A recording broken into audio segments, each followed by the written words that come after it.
Want to stop juggling spreadsheets, calendars, and a dozen apps just to run your rentals?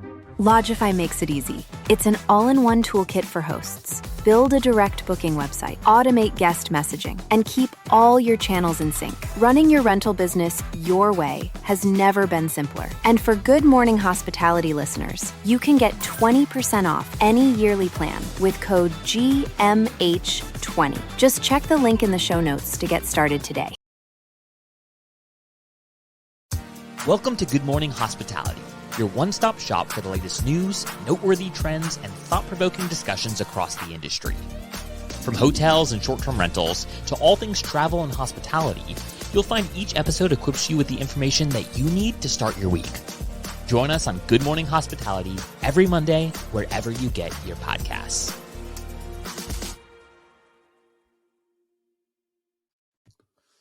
Happy Monday.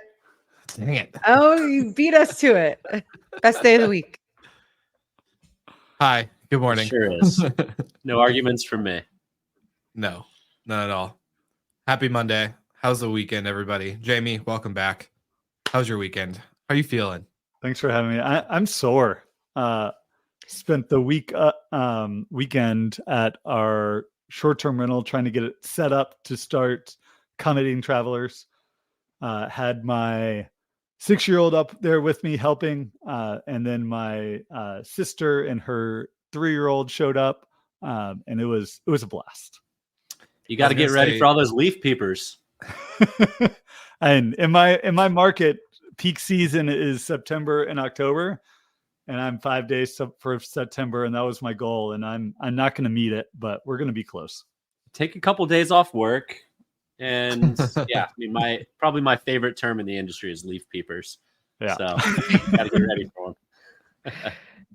And I feel like you're going to have to build a second swing set, because to have one at the STR and not in your own backyard, that's just crushing.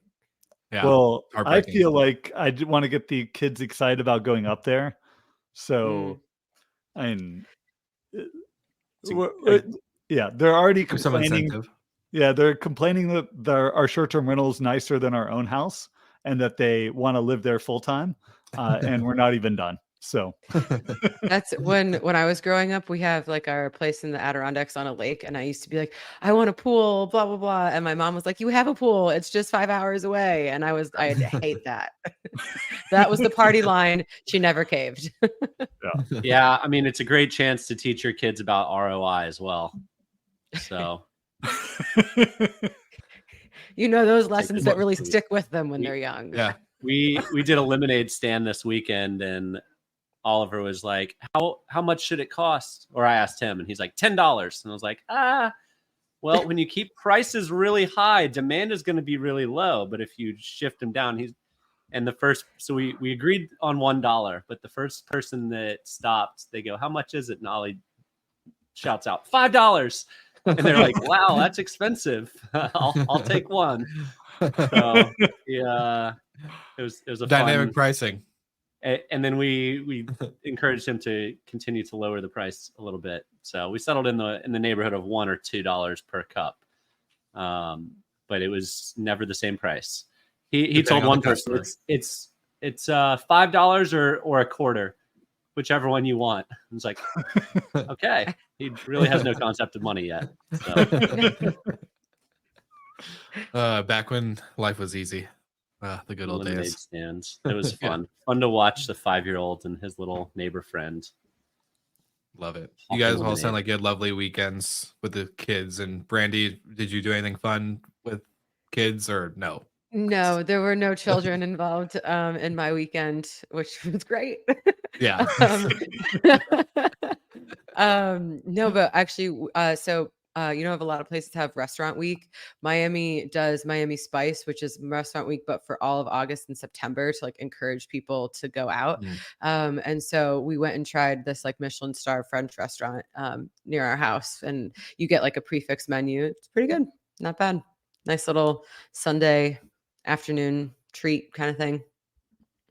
Sounds super lovely. Super lovely. Big fan. Big fan. Before we get in, let's Yeah, let's prep the topics, Jamie. What are we going to get the listeners today? What are we looking at from the data perspective?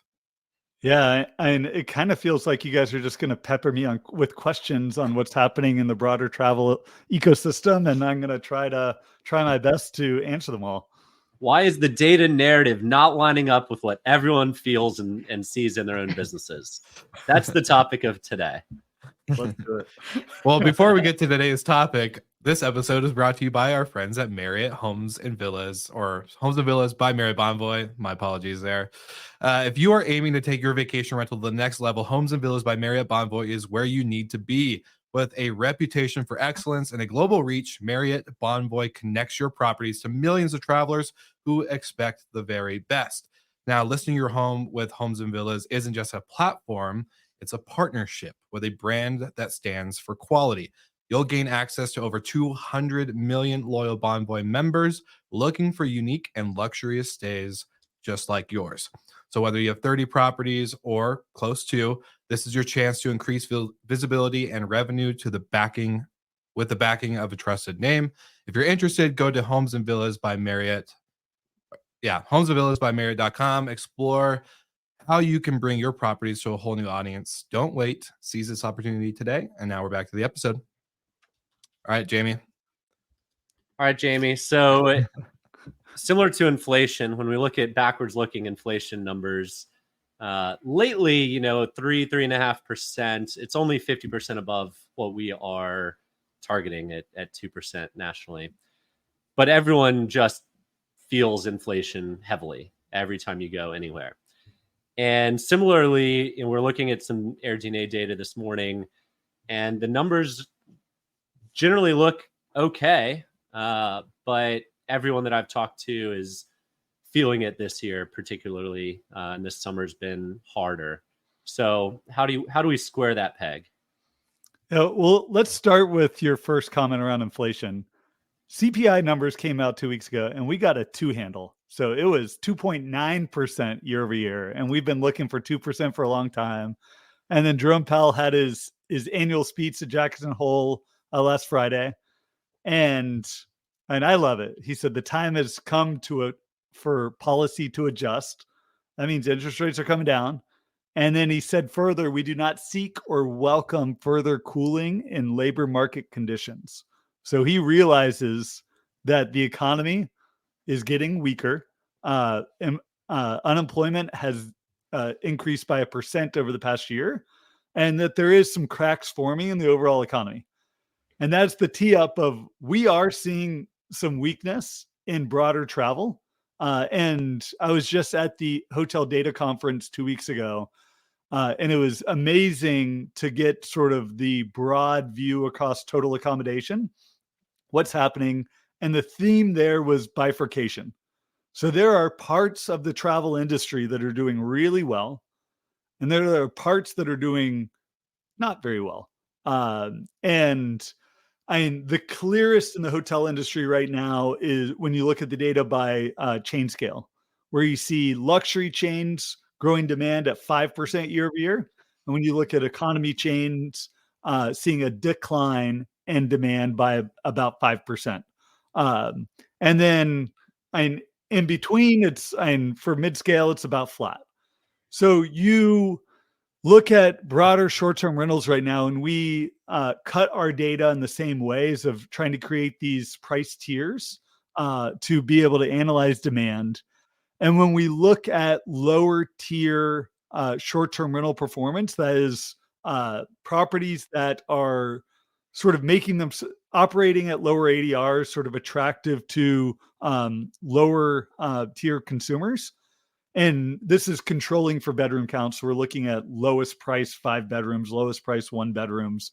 We actually see a decline in demand in the coastal and mountain areas and very weak demand in urban and suburban areas. So in an industry where outside of COVID, we see demand growing pretty much every single year in short-term rentals, to actually see declines in demand right now in those sectors is pretty stark and alarming in some ways.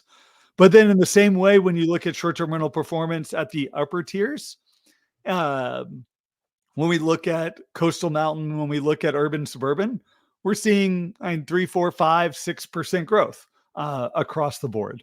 And then when we actually look at the summer, and we see slightly better performance at the upper tiers. So those that have the money to travel still have pent up savings from the pandemic, are not seeing the impacts on their jobs. They're still seeing relatively strong wage gains. Their homes are fixed in at low rates. Like those type of consumers are doing really well. And then on the opposite side, those consumers that are renting, they see the price to rent go up every single year. Right now going up pretty substantially.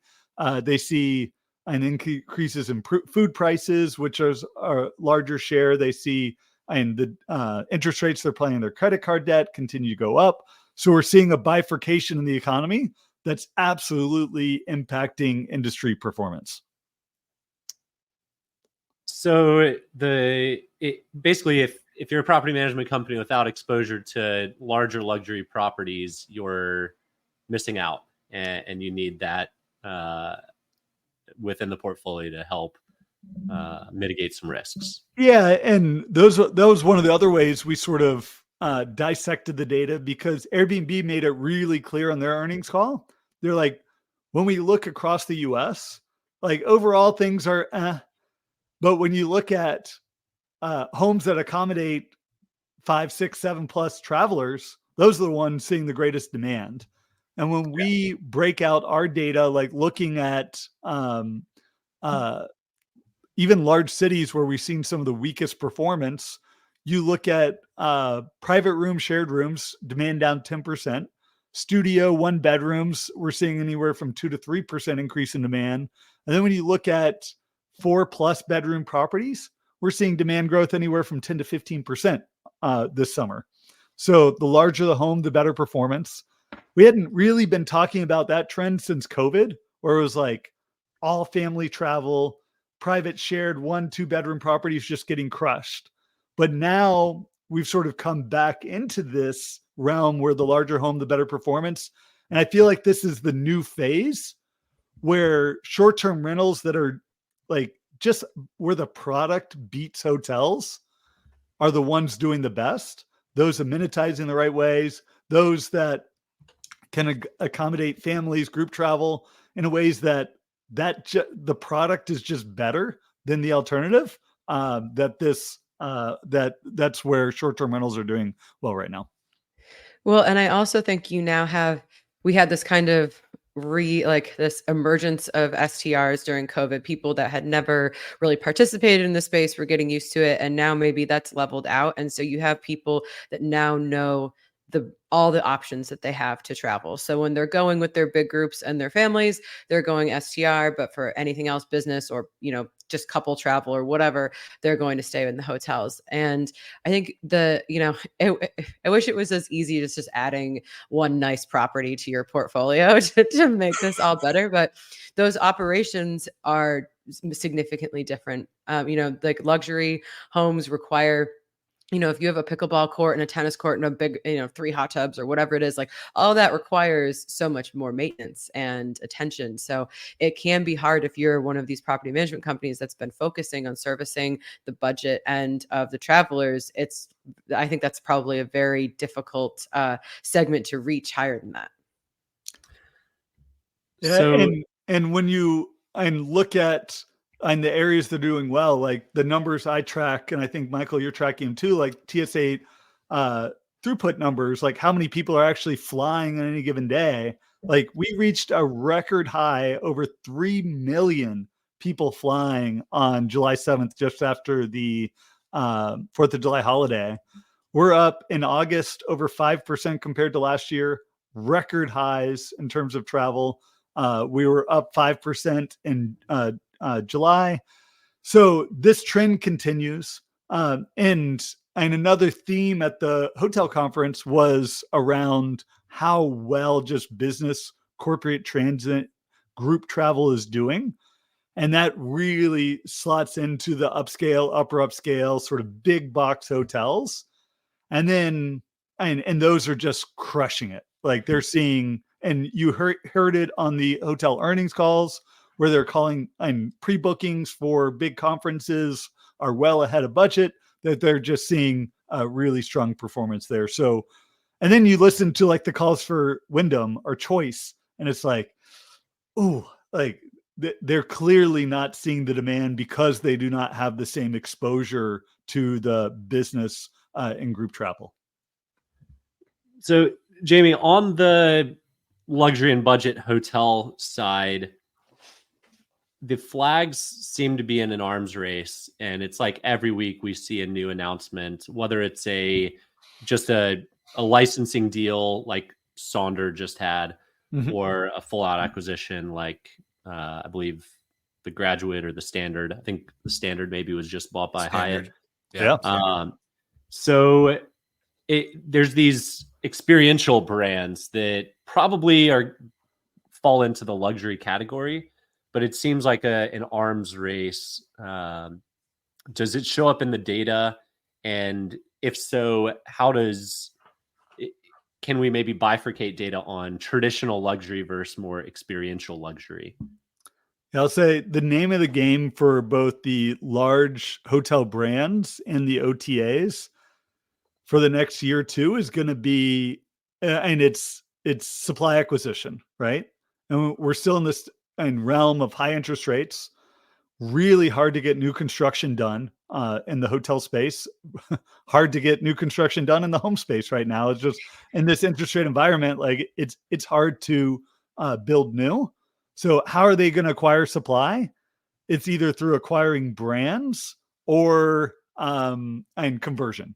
And on the upper tier, it's really hard in a lot of ways to convert up of taking a brand, unless you're converting it from one of your competitors to your own, to get in and then do all the renovation necessary to meet your brand standards. It's much easier just to go out and find brands that sort of meet your brand ethos, acquire them, bring them into the ecosystem.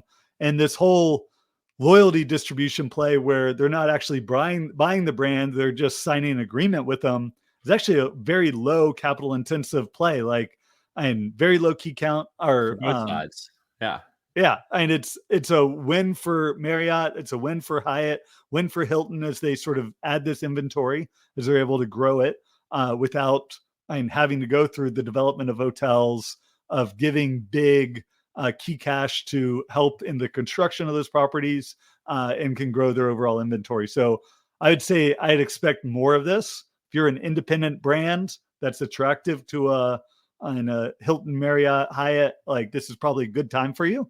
Cash and out. either signing an agreement, licensing agreement like Sonder did, or selling entirely like we saw with Standard. 20 years was the Sonder deal. That's just, it's a mind-blowingly long amount of time in my feeble brain. With 2 5-year options too. Oh, wow. I didn't see that part. Wow. Yeah. I thought one of the interesting graphs you shared with us off camera, which just had the private and shared room demand in large cities, which is where kind of that, I mean, that's a direct Airbnb, product category. And I'm just, and this is maybe an anecdotal question, but like the people that kind of desire to have a shared room or stay in somebody's home while they're still there, I feel like that those people are probably just going to stay in hostels. If you're in a large city, that's like the other, I can see this category. I mean, it had the steepest decline out of the other, all the categories present. And I would be very shocked if that doesn't continue, because I think if you're looking at, you're going to spend $70 to stay in someone's extra bedroom when you could pay $70 and stay in maybe like a nicer hostel. I think that those product categories might compete with themselves. And I wonder if Airbnb will just hold on to that for as long as possible, because it's like their baby that, they started with. Part of their PR story. Yeah, exactly.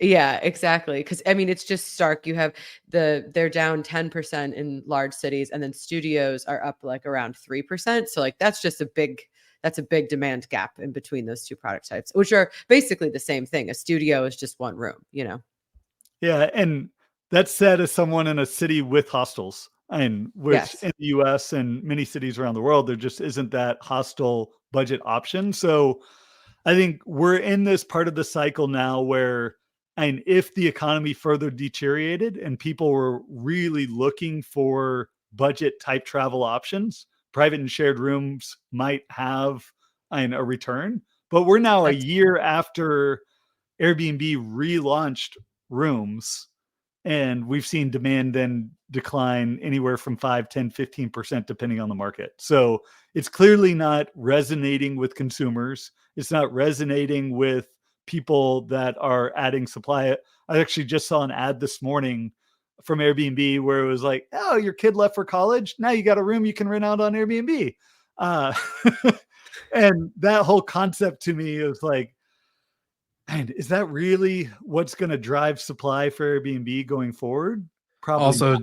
Yeah. You're telling an empty nester who's just finally had their house empty after 18, 19 years of hell, probably, because not, raising kids isn't great or probably easy. But yeah, just like that's exactly what I want to do. Airbnb. I want to empty nest and then just fill it with strangers. Sounds like a great idea.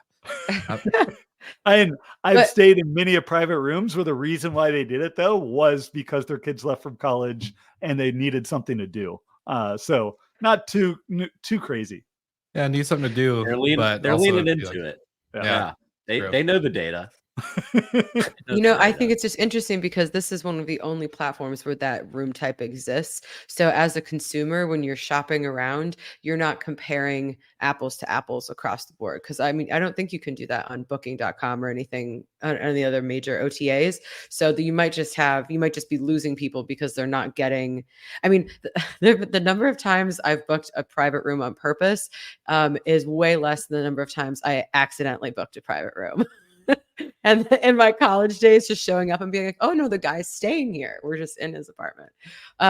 So, I'll just my only shared room experience was actually in Miami. And that was 2012. And it was a time. Yeah, it was it was during Ultra Music Fest. It was a bed or it was a futon. There you go. That's all you need at that time. Yeah. I forgot where I was going to go. But maybe I'll make one more point on terms of looking at the data and perceived weakness or actual weakness, and then what's actually happening. So we did a deep dive on markets that seem to be gaining share relative to hotels. And on the surface, it actually looked like the demand was relatively weak in short-term rentals too. Hotel demand was down like 5% in these markets. Short-term rental demand was up, albeit slightly, and it still looked like overall demand for travel to these markets was actually down. But then when we actually manipulated the data on a room night basis, so counting a 5-bedroom home as 5 nights instead of just 1, we actually saw demand was flat.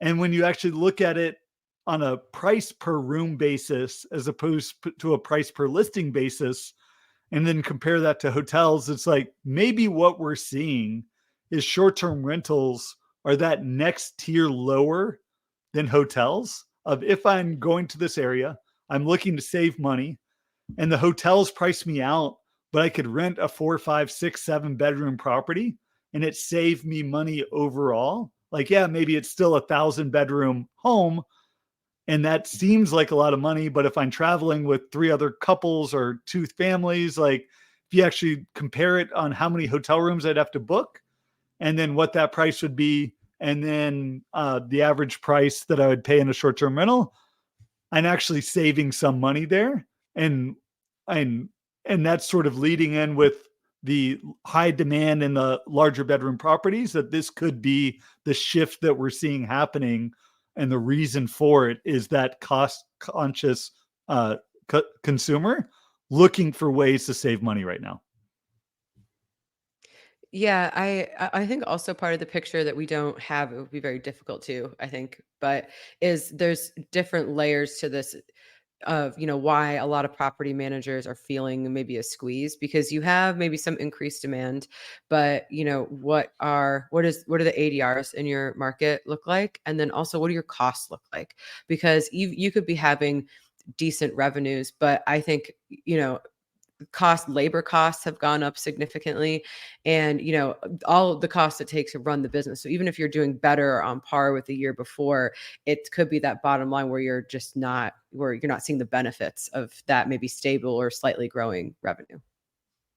Yeah, and then the other thing that's very apparent in the data is just the further deterioration of lead times.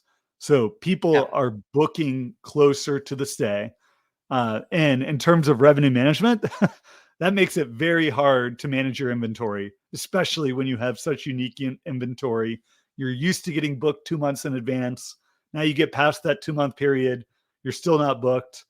You're getting 5 weeks, 4 weeks out. And it's like, oh my goodness, am I going to get booked? How far do I need to drop my rates?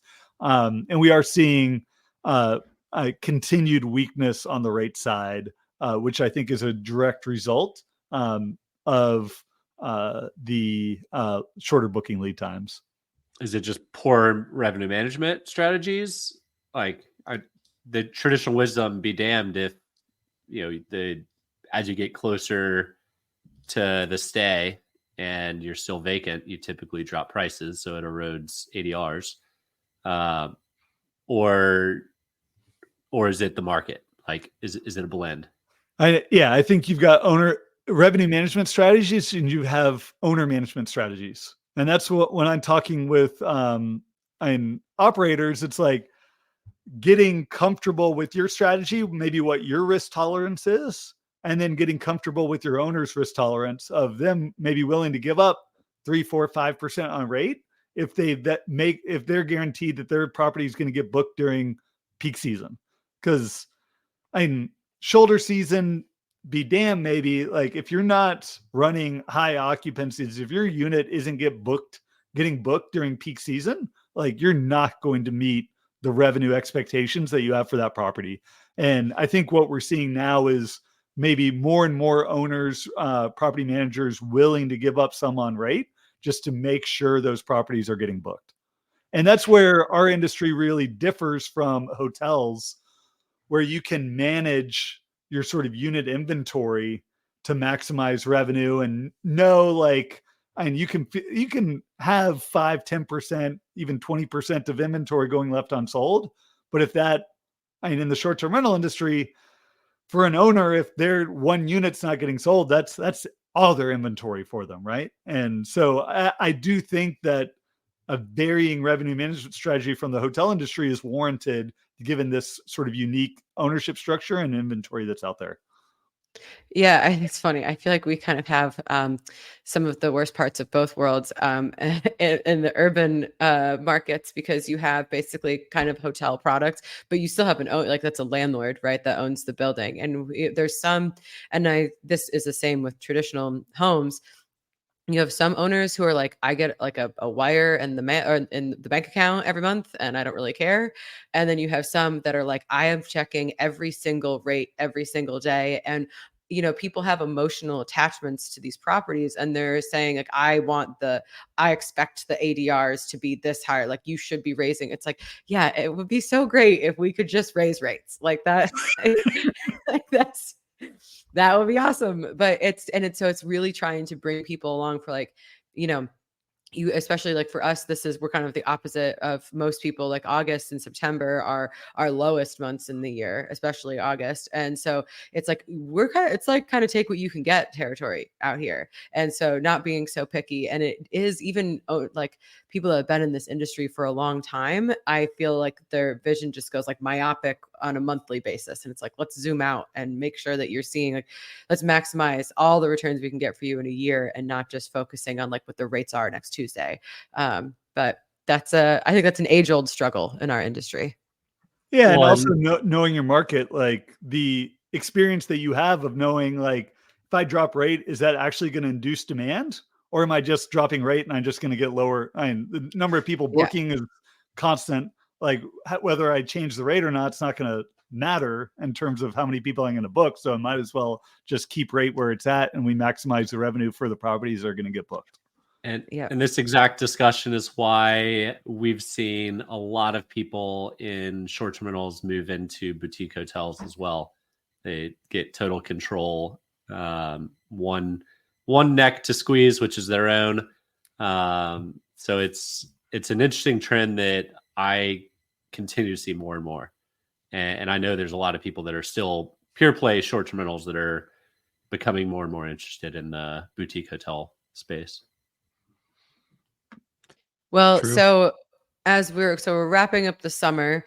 Jamie, do you have any predictions for how the rest of the year is going to go? Is there anything in the data that's giving you some confidence and trends for the rest of the year? And one thing that just makes me really excited for operators out there is the further deceleration in supply growth. Like if demand is going to be weak, and all else held equal, if we're having 5% supply growth and not 10, 15, 20% supply growth, like that's actually kind of nice, right? And so we've seen that decelerate throughout the year.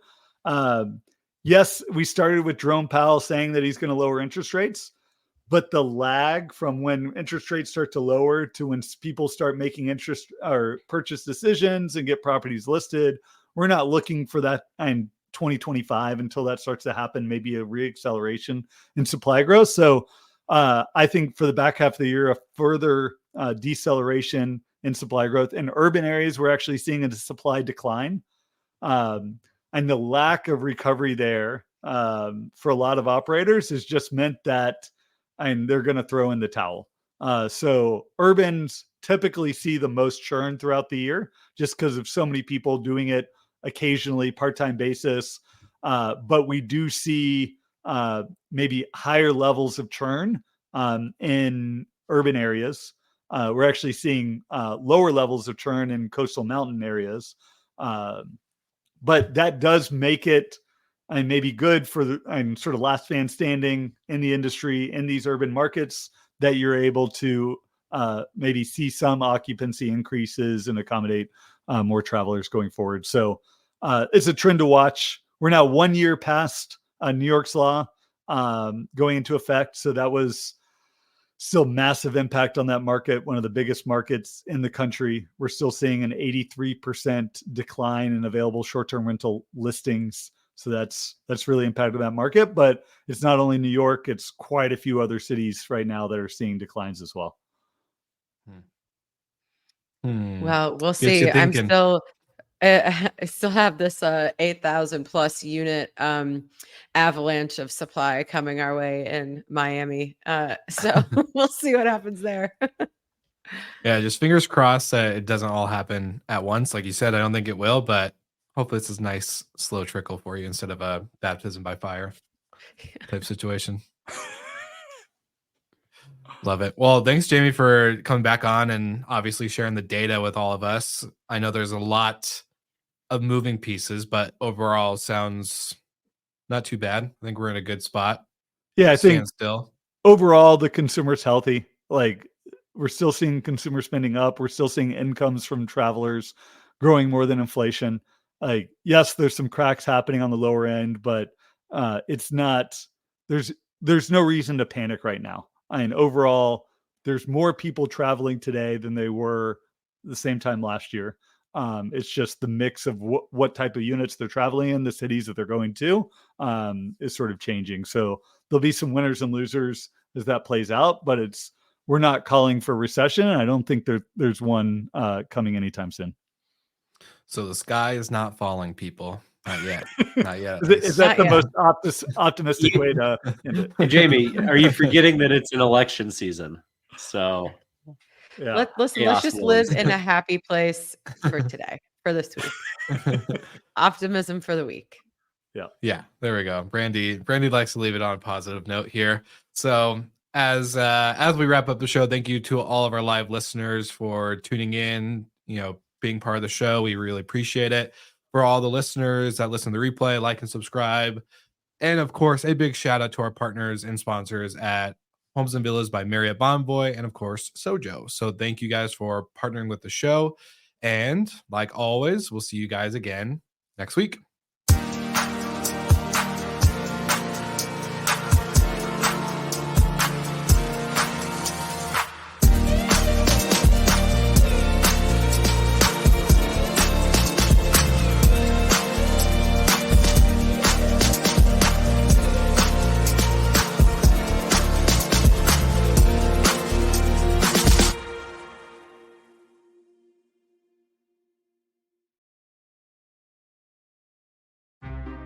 Want to stop juggling spreadsheets, calendars, and a dozen apps just to run your rentals?